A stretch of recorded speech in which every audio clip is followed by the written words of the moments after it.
Bonjour les Parisiens, bonjour le foot et bonjour les Niçois. Bienvenue au Parc des Princes ce soir 20h45 dans ce qui va être notre dernier match avant le match aller à l'Emirates Stadium à Arsenal. Et donc on va avoir besoin d'une équipe de Nice qui soit capable de nous rentrer un peu dedans pour qu'on soit obligé de mettre de l'intensité, qu'on soit obligé de monter un peu en tempo et en pression. Et on sait qu'on va pouvoir compter sur les Niçois pour ça, parce que c'est une équipe qui contre les gros est toujours relou à jouer, qui est finalement plutôt solide, avec un bon gardien, avec des attaquants capables de marquer à tout moment. Donc je m'attends à un match relativement difficile au Parc ce soir. Mon prono perso, ça sera quand même une petite victoire 2-1, voire 3-1 du PSG, mais où il faudra mettre de l'intensité, monter un peu en gamme par rapport à ce qu'on a vu ces derniers jours, et je pense que c'est exactement ce dont on a besoin. Donc ce soir, concentré au Parc des Princes pour essayer d'accomplir cette mission-là. Comment on va jouer ce match? Ça c'est la grande question, parce que, bah écoute, toi comme moi, comme pratiquement tout le monde, on n'a pas les informations joueurs, qui est en forme, qui est pas en forme, qui a sa petite flèche rouge sur PES ou la bleue. Et du coup, c'est difficile de penser à une composition d'équipe. Voilà, on n'a pas besoin de mettre l'équipe type à 3 jours du match contre Arsenal. Sans doute certains ont besoin de souffler ou pas, lesquels, je sais pas. Ce qui est sûr, c'est qu'il faut mettre une équipe compétitive, capable d'être forte au pressing et d'avoir la maîtrise du ballon. Voilà, c'est le seul truc qu'on veut. Alors, est-ce que ça passe par un milieu de terrain où il faudra quand même mettre un des deux Portugais, ou Fabian Ruiz, ou alors... comme le dit l'équipe, on pourrait aligner Doué, Mayulu, Zahir Emery. Moi, je serais curieux de voir Doué, Mayulu, Zahir Emery d'un point de vue intellectuel et plaisir de la connaissance de mon équipe, parce que je pense que Doué, au Parc des Princes, l'année prochaine, il doit être au milieu de terrain, avec devant lui Barcola, Dembélé, Kvara. Au Parc, tu veux jouer avec 4 offensifs quand tu es contre des équipes supposées plus faibles que toi. Je te dis pas qu'il faut forcément accueillir Arsenal, le Barça ou l'Inter dans ces conditions-là. Mais par contre, en championnat, les 3/4 des matchs au Parc des Princes, je pense que oui.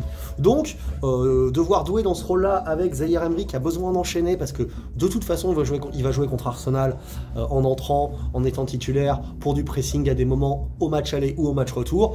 Et Mayulu pour continuer de le faire progresser, pour voir si on peut vraiment compter sur lui l'année prochaine. Ce que je pense, parce qu'en plus, il peut jouer à droite, comme le faisait un peu Zahir Emery cette année, et que ça va continuer à le développer. Donc moi, j'aimerais voir ce milieu de terrain-là. Après, on pourra toujours faire rentrer Vitinha et João Neves pour leur donner du rythme en fin de match. Fabian nous apporterait peut-être un peu de calme et d'aisance face à des Niçois qui vont essayer de nous dominer. Donc peut-être qu'en début de match, tu peux avoir Fabian plutôt que Mayulu. Pardon, parce que je suis toujours malade. Ou que Zahir. Putain, je me tape cette toux depuis un mois, les gars. Depuis le match aller contre Aston Villa. C'est assez terrible. Bref, on raconte pas ma life, on s'en fout. Mais c'est relou, même pour les débriefs, tu vois, je tousse, je m'étouffe. Voilà. Devant, bah écoute, il faut donner du temps de jeu à Ramos, parce qu'il sera peut-être décisif à devoir le faire rentrer, surtout au retour au Parc, quand en fin de match, il faut aller marquer la tête de la qualification qui va embraser le Parc des Princes. Pour ça, il faut qu'il joue. Après, il est souvent meilleur quand il rentre que quand il est titulaire. Là encore, on ne sait pas le rythme de forme de chacun. Côté droit, on a vu que Vara, il n'est pas fou côté droit. Il est meilleur côté gauche. Moi, je pense que contre les Gunners, il va falloir commencer le match à l'Emirates avec Barcola. Donc peut-être que là, c'est lui qu'il faut faire souffler un petit peu. Bon, peut-être que tu peux jouer avec Lee à droite, Dembélé dans l'axe et Kvara à gauche.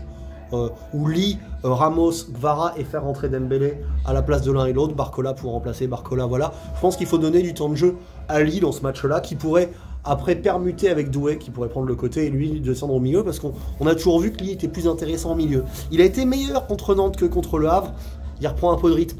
Après, il a les mêmes défauts que d'habitude, gaucher exclusif, patati patata, mais il conserve bien la balle. Je pense que dans un match au Parc, comme un match contre les Niçois, dans l'objectif qu'on a, c'est-à-dire de contrôler le match, Lee sera utile. Donc moi je commencerai avec Lee ce soir. Et après, ouais, Ramos ou Dembélé puis Ramos, je sais pas trop. J'ai envie de mettre Gonzalo Ramos titulaire parce que je veux lui donner du temps de jeu vu qu'il en aura moins après. Mais il n'est pas impressionnant non plus quand il est titulaire, malgré qu'il pourrait y avoir Ali pour essayer de le trouver de la tête. Donc à voir, peut-être que Dembélé, pour punir vite les Niçois et le sortir à l'heure de jeu, ça peut être bien aussi. Voilà, il n'y a qu'en défense où finalement il n'y a pas beaucoup de doutes. On va jouer avec Hakimi. Où est-ce qu'on est Nuno Mendes et Hernandez? Ça c'est pareil, c'est aussi le coach qui va décider. Hakimi vient de se reposer, donc il va jouer titulaire. En défense, Pacho, Marquinhos, Pacho, Beraldo. Bon, tout ça, c'est pareil, ça change pas grand chose. On verra ce que ça donne, ça sera Gigio dans les buts. On se reparle pour le débrief ce soir, et ce qu'on espère, c'est une victoire qui nous mette en confiance pour ce match à Arsenal.